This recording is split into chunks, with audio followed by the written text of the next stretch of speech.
Hello, everyone, and thank you for listening to this week's episode of the Refold Podcast. I'm your host, Clayton, also known as George Pig, and this week we have a very special guest, Afro, aka Novian Cobb, our very first Esperantist. Join us as we talk all about learning a constructed language and how it compares to learning a natural language, like Spanish. All right, and I am here with Novian, aka Afro. It's good to have you on. Do you want to do a brief introduction? Sure. So, what's up, everybody? My name is Novian slash Afro, aka Afro. I have a YouTube channel. I'm not a YouTuber, but I have a YouTube channel where I make updates on like my Spanish journey and things like that. Um, the Spanish is the current language I'm learning now. I started actually with Esperanto for 2.5 years to 3 years, and then went to Spanish. And I've been learning Spanish currently for 3 years. Is that good? That is good. I didn't know that you'd been at Spanish for 3 years, so you've got five Yeah. years under your belt Literally, total. me, I think I started like a month and a half after Briz or something like that. Okay, and Somewhere Bruce was around there there. from the get go, Yeah, like she invited me into the server before it was like the actual Refold server. back when It it was was just an like a unofficial like a server. yeah, it was like a little 20. It was only like 20 people in there. It was like me, um, Ethan, Briz, and like maybe like six to 10 other people, you know. And then it was like, hey, you guys you mind if we make this into a Refold server? We're like, yeah, cool.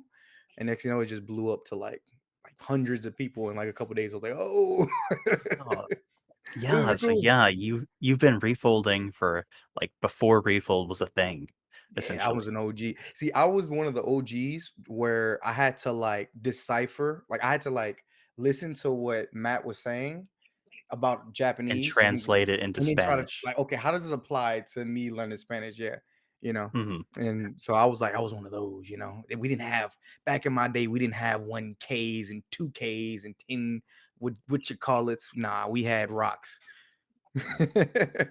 and chisels. Oh, uh, uphill both ways in the snow in 150-degree weather type story. Uh-huh. So you used to so I don't know where to start. There's so much I wanna talk about. I really wanna keep you talking about Esperanto, hmm um, but also most recently, you put out a new video where you hmm talked about your hours. So what's your new milestone?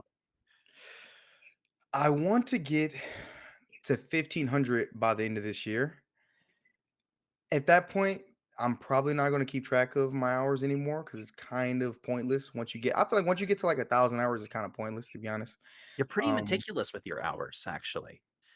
I am well because okay, so when I first started, I was like, I want to start Spanish and I want to give like a row. I wanted to give people data, like add to data points. I figured if like 100 of us all did the same thing, tracked hours, and for the most part, and then people can look at that and say, okay, how long will it take me to learn the language? Because to me, like, yeah, 1,000 hours is a lot, but 1,000 hours is way better than just like this nebulous kind of like eventually you'll get there when like I was like, all right, 1,000 hours really. So when you tell somebody like, oh, well, it's 15 minutes a day is good. Well, you say, well, if you need 1,000 hours to get to a very fluent level or a fairly fluent level, is it good for you? Is 20 years a good time span for you? If it is, cool. If it's not, okay, maybe you need to it's more concrete, it's more tangible than as opposed to just the very holistic, like we'll get there, once the autumn leaves turn brown and just I don't know.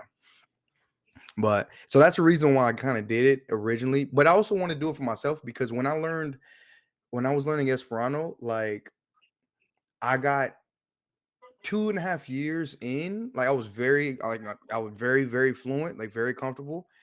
And I kind of the beginning days felt very blurry to me. And I'm like, man, so I kind of miss well, okay, I don't miss sucking, but I miss like just those days when I would have like be my brain would be racked and I didn't like how blurry it felt. So I wanted to give now when I did Spanish, I wanted to give more clarity to how my process was. And so I can like I literally did this like a couple of months ago, just pulled the very first video up and I'm sitting like struggling to understand, like basic like comics or something like that. And oh, okay, yeah, it's kind of giving me clarity in that part. So your most recent milestone was 1,200 hours, right? Yes, correct. Okay, so your next milestone is 1,500. hmm of all of those milestones with Spanish, which would you say is like your biggest, I don't know, the most impressive one? Like, which one do you feel like was the most Interesting. wow, or you had like a eureka moment or something? Funny enough, 500. 500 hours. Why Yeah. that? Well, because when I was young and ignorant, so like 2 months ago, or not, when I first started, I was like, "All right, so I'm gonna start this Spanish thing, and I'm gonna keep track of my hours." And I'm like, "Okay," and I'm still in Esperanto mode where like after 8 months in Esperanto, like I was fairly like I wasn't super fluent, but I was like conversational, pretty decently conversational, very shaky in all aspects. And in like a year and a half, I was decently fluent. But so I was kind of under that time frame. I'm like, okay, well, I don't know how many hours that is, but I'm like, man, if I can get to 500 hours, I'm sure I'll be like a god. And I'm like, yeah. And then, so when I hit 500 hours of immersion, it was like a very important moment. Now, cold reality hit me like a glass of water or in a slap in the face. But, and I quickly realized, like, okay, I still suck, but at least hit 500 hours, which I wanted to do. And that's like a big thing. And that's when I started like outputting or practicing output and things like that. Was at 500 hours. 1,000 was great. 1,000 was cool. But I don't know. I felt in the first 500 hours, I felt every 100 hours, I felt like a very big leap in my ability. And so now on the back end of that, from 500 to 1,000, every 100 hours, it was just hard. It was getting harder and harder to notice. Like, it felt a little bit more nebulous. Like, oh, this little thing I noticed, I feel a little bit more comfortable. Oh, yeah, this little thing. But like from 100, 200, 300, 400, 500 was like, it felt like night and day almost with like every update in terms of like the jump. Also, I'm sure the Dunning-Kruger effect was like, was well afoot, but ignorance is bliss. You know, the Dunning-Kruger thing is very interesting. I was much more confident outputting, Hmm. early on in, say, Filipino than Hmm. I was after finding Refold a few years ago, because Hmm. I kind of realized how much I didn't know. Yeah. I mean, I Um, think this community also kind of does it to you too, though, because it's like the community does. I There's the was super output phobia. confident with like Esperanto, even though like I was making mistakes all the time, like constantly. I was terrible, but like I would mess up with style. I'd be like, yeah, I messed up. They're like, you messed up. Like, yeah, I know. But like with Refold, it's like, oh god, everyone is so good. Oh god, or everyone's so competitive, or like like Mhm. very high standards. So you start kind of shrinking a little bit. Like, okay, no, I gotta. It's real There's easy to try to fall into that kind of trap of how, because we forget this is like a niche of a niche of a niche, right? In terms of like, mhm. because when I talk to like normal people that are like just learning English and I'm learning Spanish, they're like, no man, I'm like, no man, your Spanish is amazing. And then I talk, Refold's like, yeah, it's solid. I'm like, it's all right. I'm like, all right, cool. But it's like, I gotta get them. It's just Yeah, interesting and to me. it's because the community does have, like, a very active subset, like you said, is a niche of a niche of a niche, where, like, Hmm. there are some people who read a whole bunch, Yeah, like, uh, you know, there's one user on the Spanish server, Hulk, who has, like, he yeah, did a degree in Spanish, yeah, yeah, like, yeah. actually in the language, and he's got, like, 60,000 words known or something, and, uh, he's just very, very high level.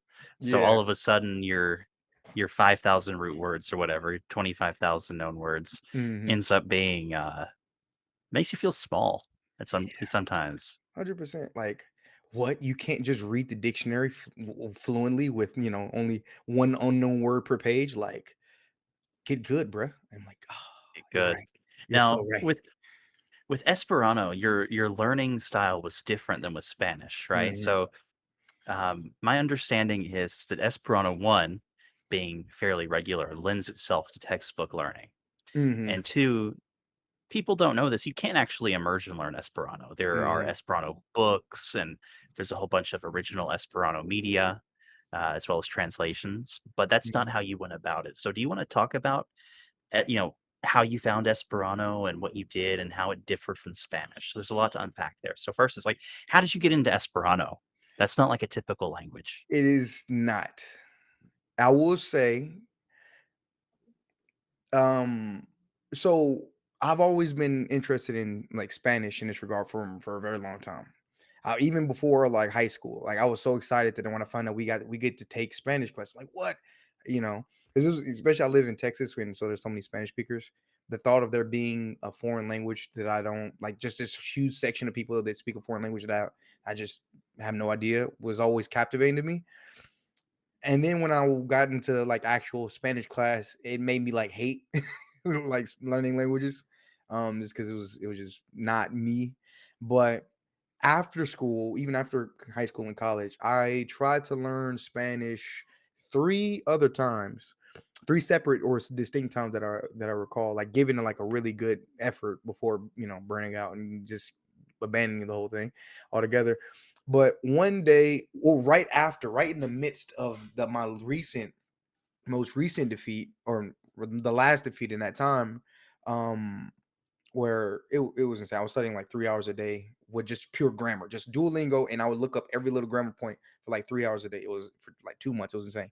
But stumbled upon a article by a man that's named Benny the Irish Polyglot. If anybody knows, he sometimes can be a little Fluent in spicy. 3 months. Yeah, flew in 3 months, and he never told me he didn't sing sweet nothings in my ear about being fluent in 3 months, but he did say how the article is how learning Esperanto for 2 weeks can improve your Spanish, and basically just it helps you understand how the grammar is. It's so regular, things like that. I didn't really know 100% what that meant, but I was like, I'll give it a try. I'll give it a shot, and so I started trying to learn Esperanto for 2 weeks, and after like 2 weeks, 2.5 weeks, I think 2.5 weeks, my ability in Esperanto was better than my ability in Spanish after like my like literally 2 months in of just pure like grammar study.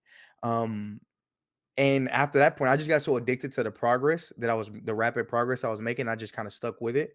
But then later on, I got addicted to like the actual community. Once I got actually speaking to people, like it wasn't even about the how quickly you can learn a language. It was more so about like, bro, there's a lot of I got a lot of friends. This is dope. I'm chatting with people, multiple times a week. We're just, for hours. We're just on calls, or, when I'm at work, whatever. I had a very uh laissez-faire job back in the gap, but it was just so I just had fun. I just fell in love with the community from that point on. So yeah. And speaking of, so first off, my takeaway there Hmm. is that you stumbled into Esperanto. Very You like face plant, then in standing on my feet, then back to face plant, then on my feet. Yeah. Yeah, and I enjoy hearing you talk about Esperanto. It gets you very excited, and there's a lot of cool stuff in Esperanto.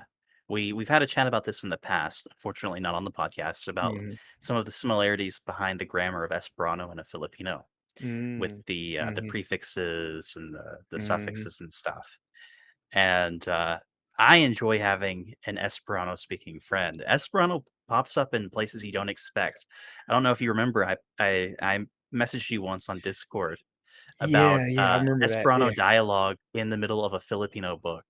It was Tagalog everywhere, and then there was Hmm. random dialogue. The Hmm. demons in the book spoke Esperanto for whatever Yeah. reason. In the way they What were using the Esperanto, and that was very, it almost had like a holy kind of, it was kind of written in a way that was very old fashioned, I guess, like Esperanto, but it was pretty. But then the good part of it was like gibberish. It was like, yeah, I don't know what this second part is, just gibberish, but I think the second part that was gibberish was Filipino. oh, okay, so that makes sense. That was yeah, that was the issue. But yeah, they made the demons speak Esperanto in the middle of the Filipino book, and you came in clutch and were like, "Yeah, that's Esperanto." Hmm. It was something like I remember it's like "Me glutas vian animon" or something, Yeah, like yeah, I swallow your soul. I yeah, can't basically, remember. yeah, just Um, devouring your soul. yeah, so with Esperanto, you took a very output heavy approach, and Hmm. at that time you were still like in that whole like I need to learn grammar, I need to learn vocab. Yeah, And when you finally got how did you end up eventually becoming input pilled? Essentially where you realized, yeah. "Hey, I need to input, I need to hear the language, I need to read the language." Because you didn't do that with Esperanto. You just went out there with a grammar book and a dream. Ye- See, the thing is, who and this is a big reason why I'm so averse to like grammar and like learner content today, because of all those times I spent literally, because I'm not somebody that's like linguistically inclined. Like I was always someone who was able to intuit like how to like writing well in English and things like that. Like I'm not I was never like conscious of I didn't even know what an adverb was to for context. Like but I could like I got A's in my college, level English or whatever. Like it's because it was all just on the intuition.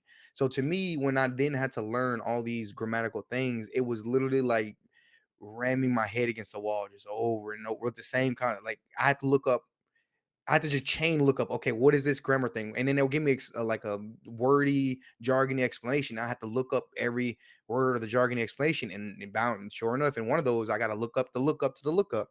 And it's just like, it was just murder. So, but unfortunately, because Esperanto's so easy, that actually was still getting me somewhere. So, like, I didn't know it was something wrong. It was just, I was just kind of chugging along with it. But then I stumbled upon Match versus Japan about like input, and the things I was already conscious of like input from Steve Kaufman. The thing is though, I was like, Steve Kaufman, man, you cool, man, but you just, I was like 21 or something. I'm like, he's cool, but you're just an old guy. Like, I'm not worried about you. Like, this is just, that's what he's just old. That's why he likes that. But then, so I just kind of like would shoot it away. Like the, Benny the, that's all the way, I want to be fluent, But I then stumbled upon Matt and he actually put things really into perspective and kind of got me like, okay, about input. I didn't know how to go about it 100% because everything was about Japanese. But I was like, okay, cool. So then I just started to just over time implement more input, mainly like a lot of YouTube videos, a lot of Evil Data, who's like one of the bigger in content, relatively bigger YouTubers in Esperanto. And I would just find things to get me into that. I wasn't very much of a reader. The thing is, when my whole goal with Esperanto was never like my goals with Spanish are much different. My whole goals with Esperanto was purely conversational based. Like all I want to do was talk, have fun, crack jokes, and say nonsense, basically. And so I just did. Only wanted to do things to facilitate that. So even now, I would say I'm still much more fluent in Esperanto than I am Spanish. But my reading in Spanish is much more developed and much more fluid than it is in Esperanto. Like I still read a touch slower than I do in Spanish and Esperanto just because I don't read. I've only read like one book. But yeah, even though I got like 20 or 30 on my shelf, but Right. So you've collected books, but you've not read them. But one day, I literally every book I get, I'm just like, I will read you. It won't be today. Link supports Esperanto. It does. The only thing about Link, oh, so now they did the redesign, but for the longest time, I could It was not kind of janky and stand. ugly. It was so ugly. And the Yeah. thing is, it was kind of hard to use. Like, it was kind of clunky. Like, I was like, all I want to do, because there's a bunch of free PDFs, like free unlicensed material, like books in Mhm. Esperanto. All I want to do was upload the PDF into Link and then able to use that. And it was just, I don't know, for some reason, it was just really hard to like get to grips with. This now I'm talking like literally we're talking like 5 years ago, maybe 6 years ago. And so it's like it was very unwieldy back then. Mhm. And pretty pricey. I'm like, how about I just read with the dictionary in my hand and or Option. eh, They're yeah, it for was kind of sure. pricey. Still kind of pricey. Yeah, still kind of But pricey. yeah, I wrote a guide on how to use Link because definitely they do not have a good like tutorial. They don't onboard you very well, which is Hmm. unfortunate. But yeah, with Esperanto, because it's so regular, you were able to take this and then with Esperanto again, I guess like people want to talk to you in it. Yeah, oh yeah, Whereas like sometimes yeah. with natural languages, people Hmm. are like, like you're in Texas, right? So like if Hmm. you're at a like I don't know, like a roadside stand getting some grub or something, they're working. Yeah, They don't necessarily want to talk to you in Spanish or something, yeah, right? Especially if they got good English. yeah. And It's it's a little yeah. bit different. It's definitely a rule. Like if my Spanish is worse than your English, then we're just using English. Like they're gonna kind of subconsciously force the conversation in English and vice versa. In my case, it's like I basically only speak I basically only speak Spanish if like you're just struggling with English, like you're trying to talk to me, you're just struggling. And sometimes I've had speakers get mad at me, like they were struggling, like they see me, and I'm like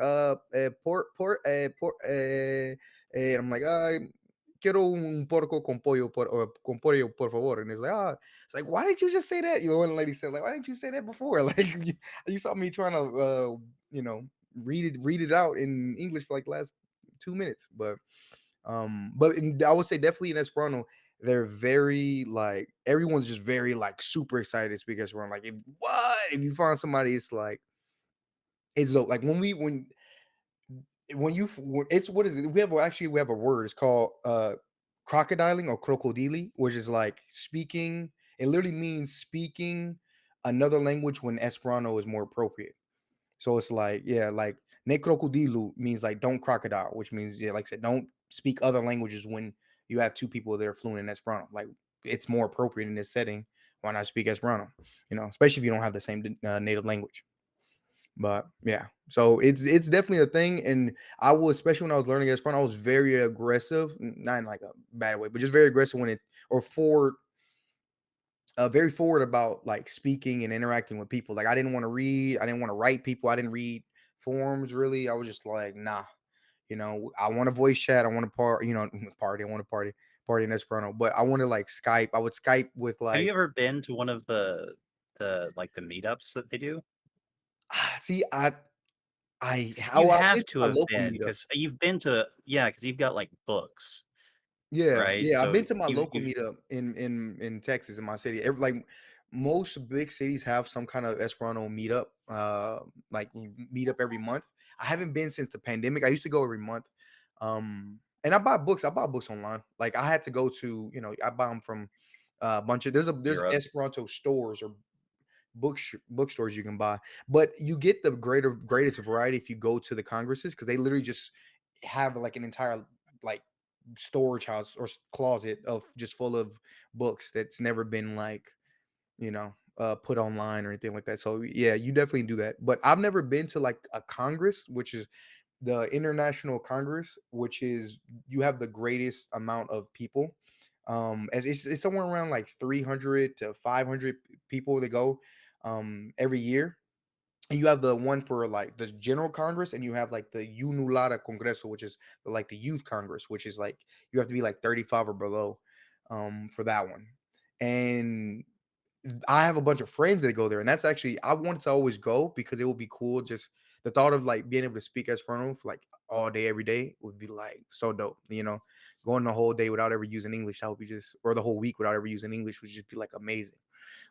So I've always wanted to go there, but I'll have a bunch of friends, and I've also wanted to. That's where you also get tested for the CEFR.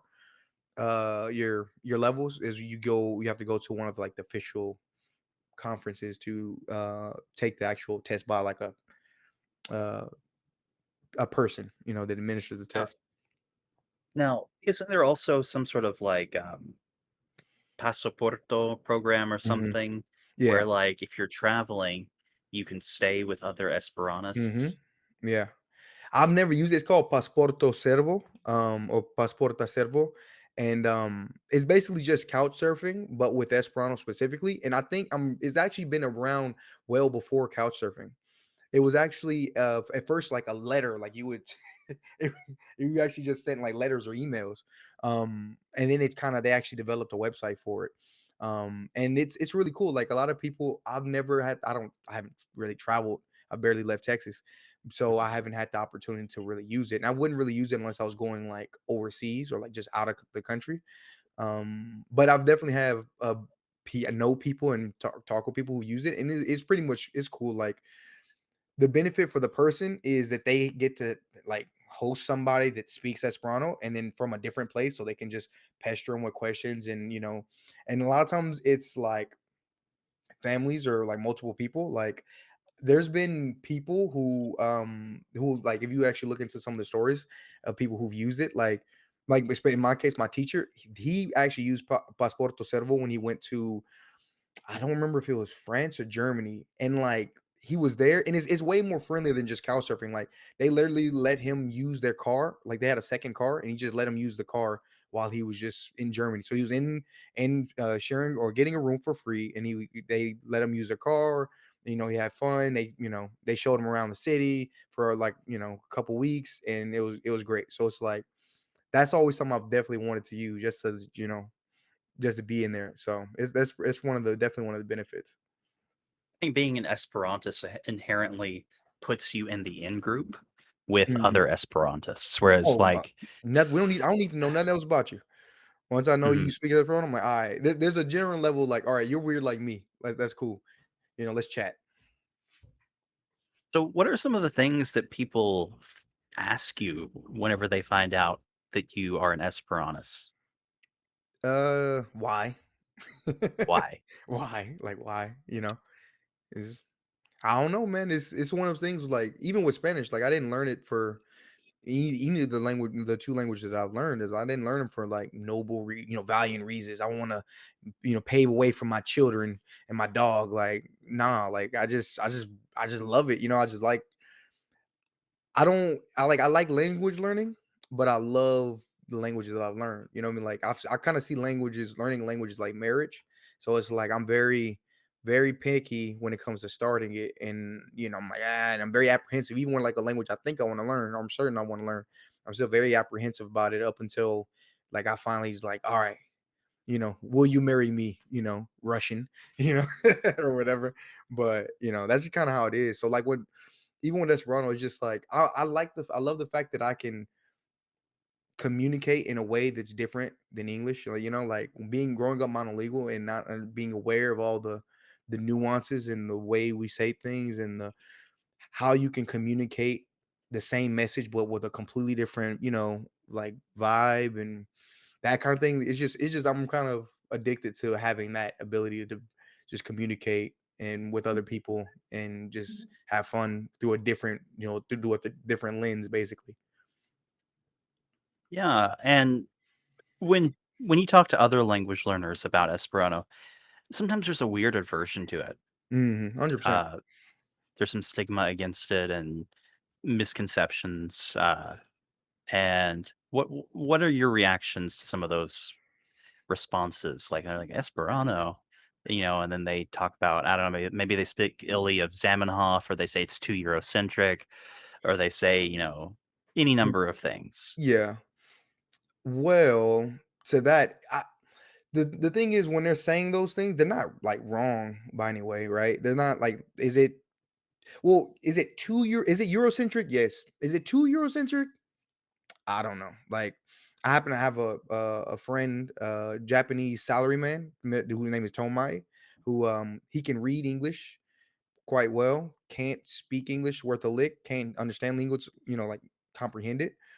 And Hmm. he absolutely hates English because he was forced to do it, but he loves Esperanto. You know what I mean? Like, and I've even talked to him about it. Like, was Esperanto difficult? He was like, kind of, yeah, but it wasn't nowhere near as difficult as English. Like, yeah, I still struggle with it. But you hear we're talking about like the Japanese economy and Esperanto kind of thing, like, you know.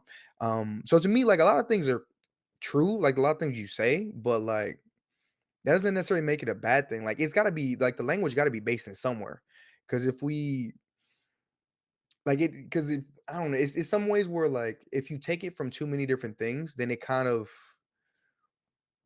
kind of makes it hard. It kind of gets harder for everybody. You know what I mean? Like, and so it's the language has got to be based in something and based in somewhere. It's got to have a word based. It's not just So to facilitate, any of you ask someone who's like a Chinese native or Japanese or Vietnamese or whatever, and you ask them, Esperanto is still miles easier than learning any other European language, by far. So it's one of those things, and it gets to the point where I just love the quirks that it has, and I just accept them. You know what I mean? Like, yeah, is it the prettiest language in the world? I think it's up there, but it's just because I've I mean, it you get sounds used to it okay. after a few years. I It's I, I actually definitely don't mind to listen to it.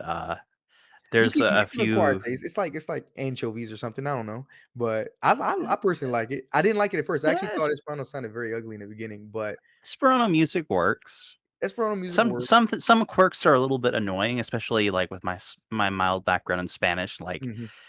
el mundo, they would Mhm, say la mondo, right? Like mhm, it mhm. feels like there's like a disagreement in gender. There's not, because that's Yeah, just not how language how Esperanto works. yeah. Um, but they're like some oddities in it. Like what's the word to know? See or See, something? yeah, Which yeah, is like just a me see weird as well. word. It is. See. That's the only gripe I probably if I did because I had when I first started learning it, right? I had like this list of like 10 things. Like I would change this, and I would change that, and I would change that. And just the more you learn the language, the more you get like used and you just feel like the words and what you're saying, the more the more all those things like they make sense and they just go away in your head. But "sti," that sound combination is the one thing that's like, I could still do without "sti." Because you know the word for squirrel in Esperanto is "stiuro."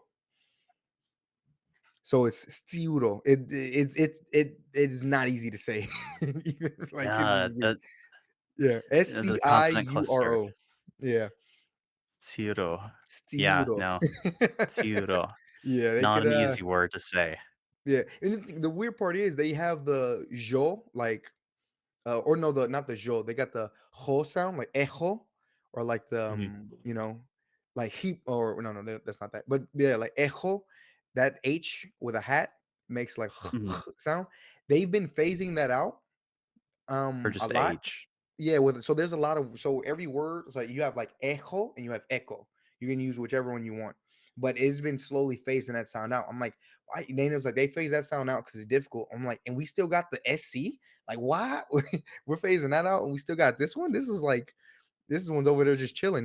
This is way worse. But it's things, but it's also just quirky. Like I just kind of accept it and just and just kind of accept it with the warts and the beautiful things and ugly things, all the same thing. It's kind of it has its charm. It makes it unique in a way, with the little idiosyncrasies and whatnot. So, I mean, it's a living language, right? Like, there yeah. are a handful of natives, and it's got a large population of non-natives, just like hmm English.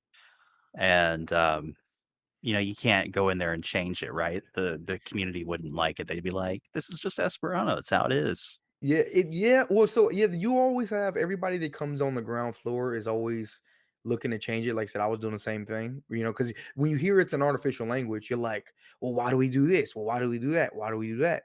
Or but you don't but it's actually like I would say like a natural language. Like, yeah, it's maybe started out that way, but now it's been changing and it's been, changing shape and forming um over time, over literally over 100 years. And so like you don't just walk into Spanish like, well, I want to change this, or I want to, it's just like, nah, you respect it as a language and it is what it is. If you want to communicate with people, this is how you speak.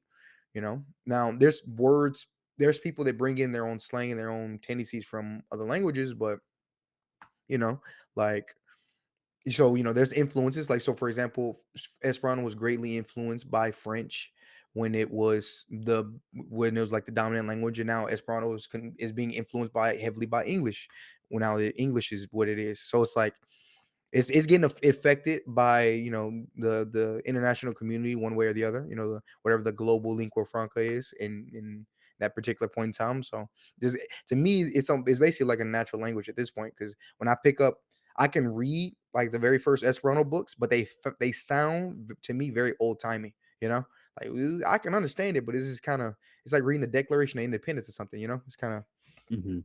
it's a little off, but it's just different usages and different things. So to me, it's just a natural language like anything else. But when I hear that moniker of oxlang or well not oxlang artificial language, then it's like, oh no, that means I can change it, or that means it could be more efficient or whatever. But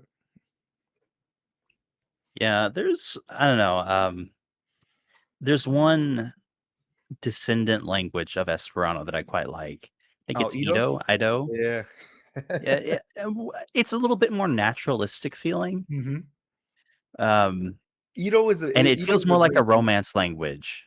You know what Yeah, I mean? yeah. Ito is a big meme in the Esperanto community, and there's actually a good amount of people that learn Ito. But you kinda, like, have to learn Esperanto, then learn Ito because, like, all the learning material of Ito or a lot of them are learning material is in Esperanto, um, but, like books and things like that of how to learn Ito, but it's just interesting because literally that's what they did with Ito was like they wanted to make it more romance based, even more Hmm. so than it already is. Because really, like grammatically, it's not super. I thought when I learned Esperanto and I was like, all right, I'm gonna learn Spanish. I thought Esperanto was pretty going to be pretty close to Spanish. It really isn't grammatically. It's very. There's a lot of. If It anything, reminds me of Filipino and yeah, Indonesian. yeah. It's Grammatically, it's agglutinative not pretty close. with a lot of prefixes and suffixes, and Hmm.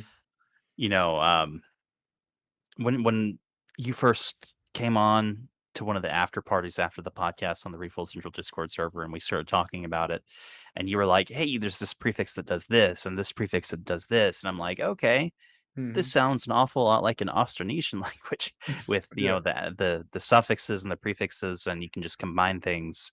Um, and I will say that grammar wise, I do not think Esperanto is very European-y.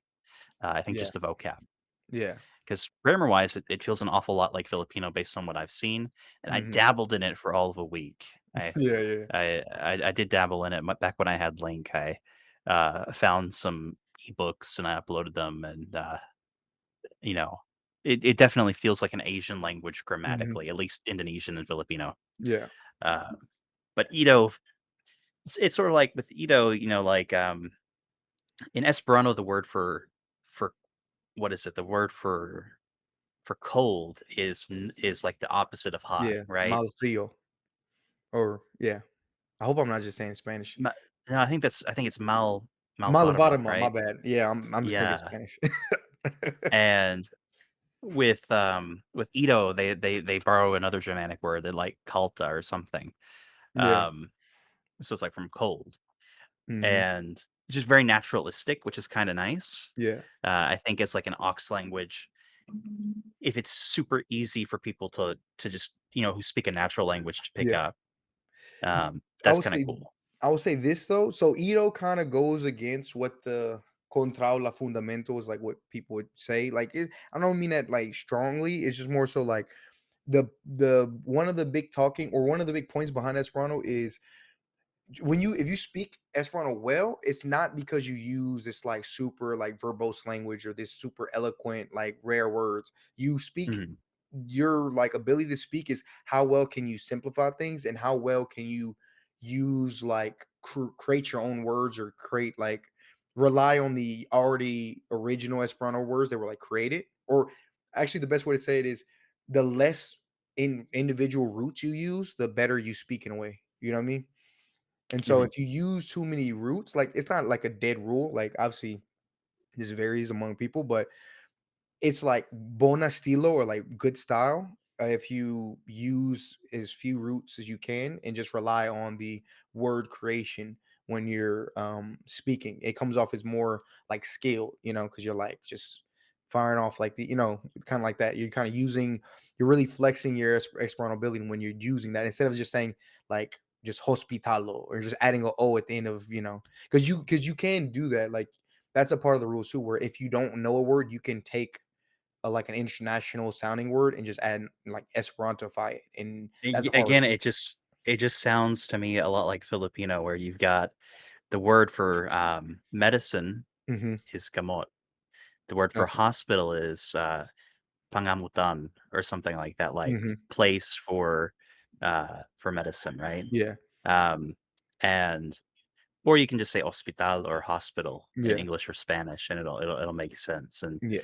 the same way that, the same way that, you know, you have the root words and the affixes, Mhm. uh, I definitely think it sounds fancier in Filipino when you know and have good command over the affixes in the root word. It's the same. Yeah, it's literally the exact same thing. Yeah. So it's like, so when people, because typically when you're a beginner, let's say you're a beginner and your native language is English or European based, you're gonna borrow a lot of like the speaking patterns and the structures from your native language, and so it's gonna come off as a lot more verbose and a lot more wordy. Also, you're gonna tend to have a bias towards the roots that sound closer to your native language, and so but as you get better and better in Esperanto, you rely more on just the original Esperanto words for things. Because for a lot of things have like original Esperanto word and like the loan root word, whatever. And so that's actually like it's kind of like the opposite. The less you got to rely on that, and the more you can kind of get your speech where you say a lot of things with very few words. Basically, is when you get to that Mm. point where you kind of bend it enough and you actually say less, the better you get.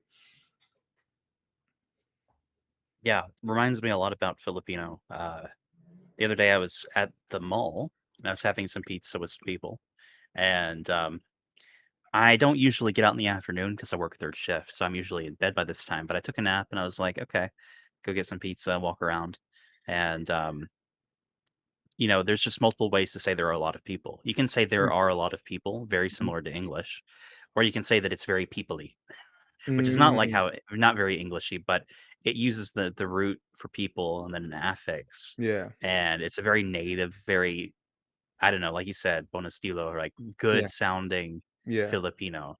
yeah. And it's like, you know what? And I was thinking about that myself, just the playing with the roots and affixes and having a Mhm. good command. Yeah.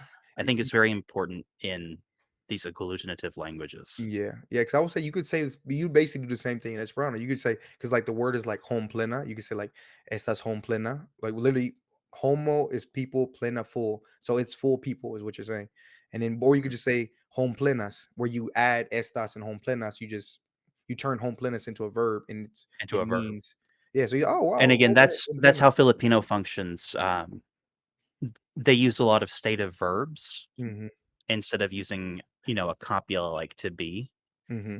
So, matao would be literally a state of verb, kind of like an adjective that's a verb Hmm. that means peoply. It's very, People. very peoply. Yeah. Um, and yeah, you're making me want to dabble in Esperanto again. I have no good reason to do it.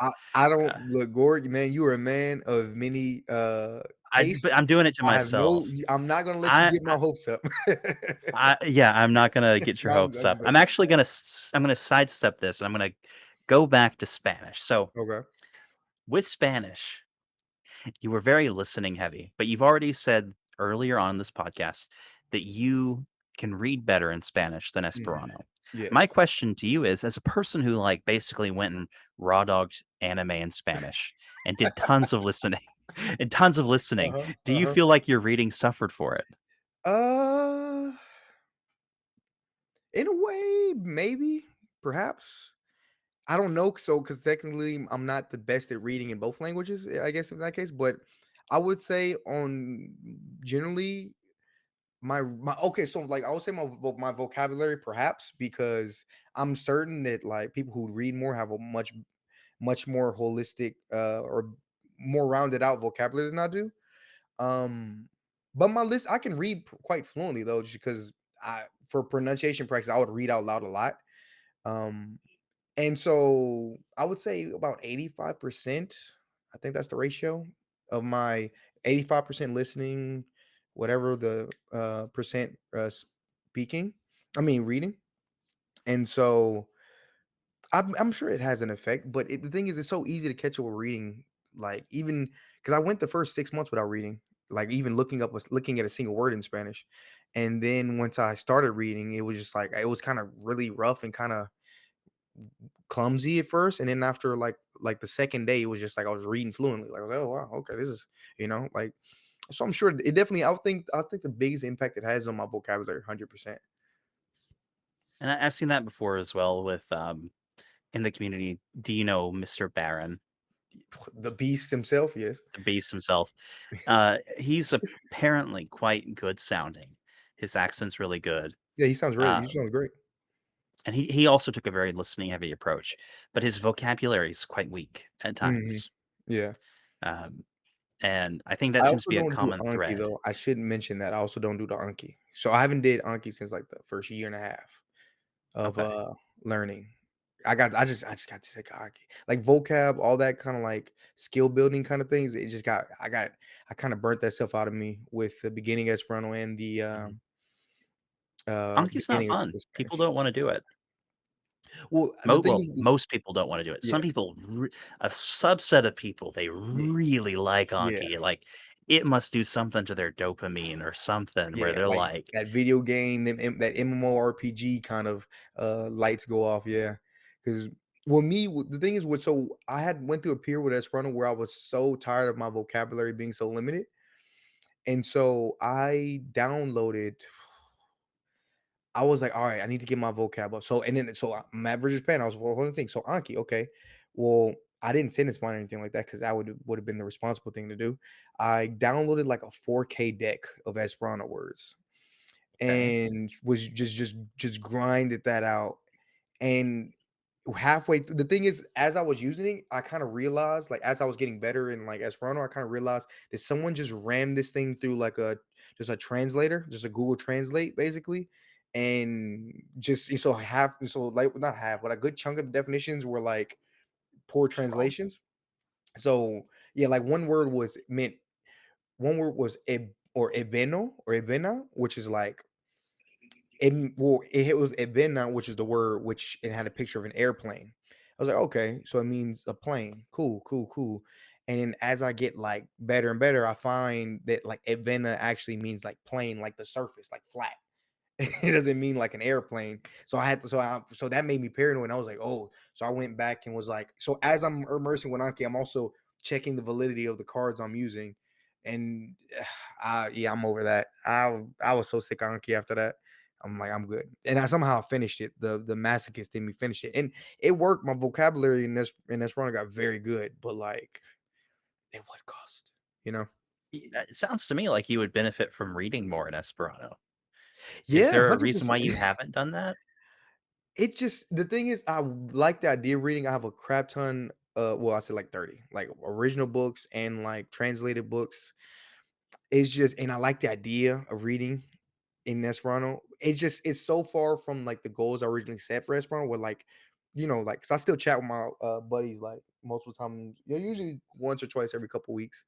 We chat for like 2 or 3 hours each session, each time, and that was just my original goal. So it's kind of hard for my brain to like, okay, I'm reading. This is cool. It's a good story, but man, like I could just like call my buddy on Discord right now. I see he's on. Like it's just hard. Like I just love chatting with people in Mhm. Esperanto, and so it's just I'm a one day, Gorg, one day, dog. I'm a read. It's sad because I've literally read more in Spanish. Like but from the beginning, I was like, all right, I'm gonna read. I'm gonna be well rounded. It was like in line with the goals Mhm. I had for Spanish. So I don't know. I'm just being weird, probably. Yeah, I mean, again, I do not know too much about the original content, but it can't be worse than Wattpad. Some of the stuff that I've read in Spanish and Filipino, Uh-huh. like internet fiction, fan fiction type stuff. It's actually And pretty there's good. There's a probably few some prominent gems. writers that I even know just by name, just because I hear their name. The Esperanto community is like here, so it's like Mhm, I know about a bunch of prominent writers just from that. And so no, it's actually not actually like the couple books or I say one book, but it was really two like 80-page books. So I just kind of clumped that into one mhm, book. And it was like one was a short, like, or then there was like a thing of like short stories. There was like a bilingual kind of thing that I used one time. But out of those two books, they were like crime. It's like a little crime series. Like, so they're meant to be short and sweet for people that are like, it's not learner material, but it's meant to be, like there's a bunch of them. So it's meant to be like a little series. And it's really well written. That's where I actually really got respect for like how well because okay, let me start back. I thought, I got very fluent in Esperanto and I speak the way I speak and that's cool. But I read a book. It's called La Bona Lingua, which is literally the good language. mhm, And it teaches you, it's about 50 pages. I think you can get it in English or in Esperanto. I got it in Esperanto and I was reading it.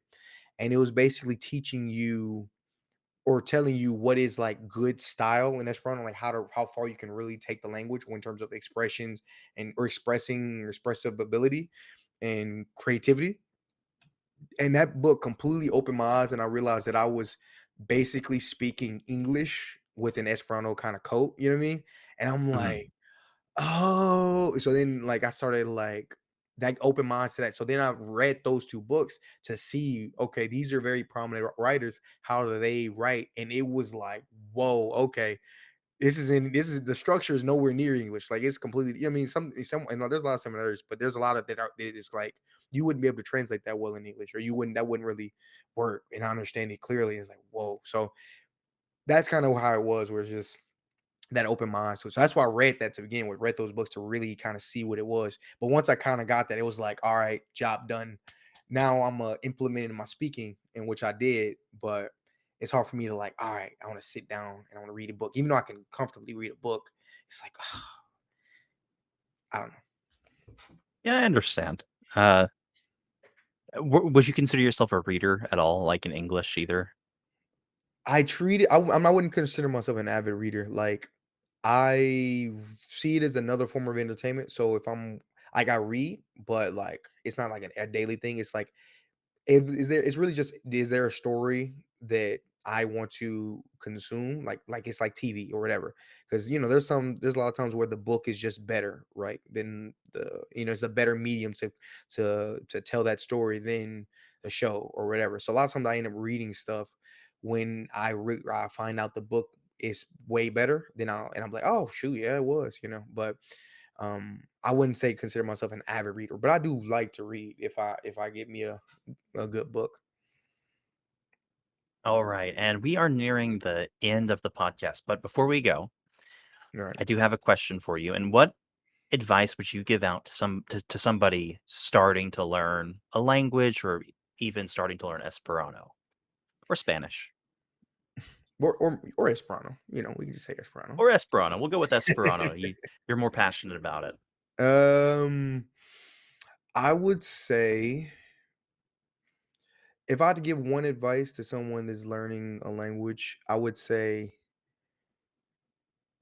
don't language learning is not like in most subjects, right? There's honestly no basics. There's no in terms of what you learn it when you learn it. Like you can learn the basics, or usually the basics are the most complicated thing to get the hang of.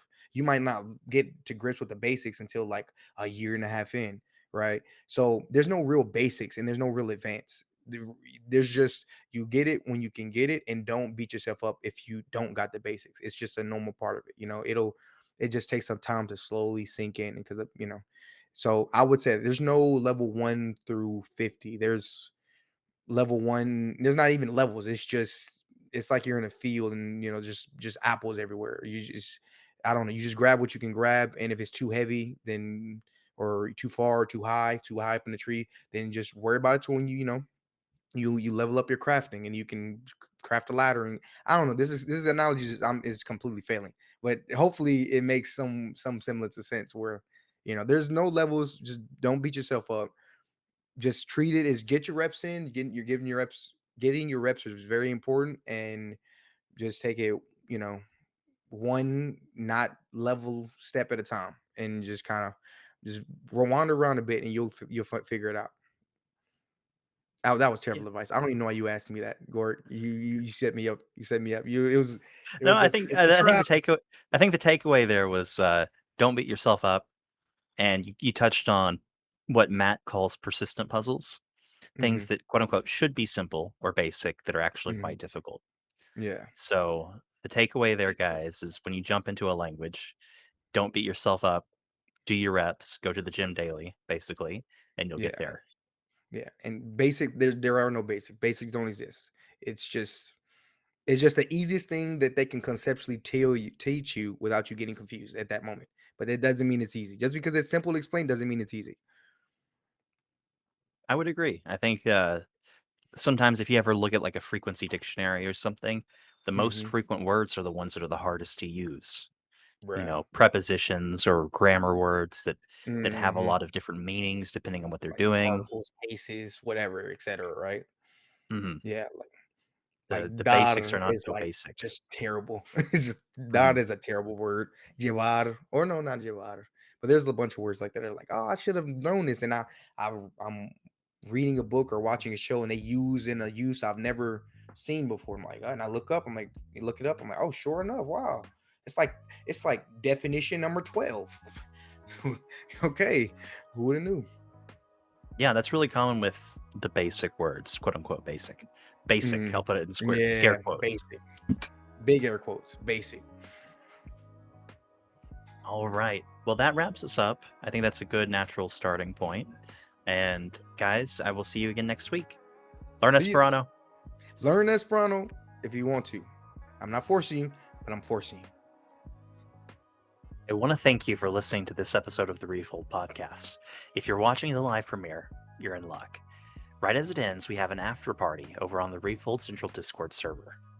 Come join us by using refold.link/join to chat about the episode. If you enjoyed the podcast and would like to hear more, you can find older episodes to listen to on YouTube and Spotify. Let us know what you thought about the video by liking and leaving a comment below. Do you have suggestions for upcoming visitors or requests for particular topics? Please feel free to reach out to me on Discord at GeorgePig #5413 or via email at clayton@refold.la. Thank you all for watching and or listening, and I'll see you next week.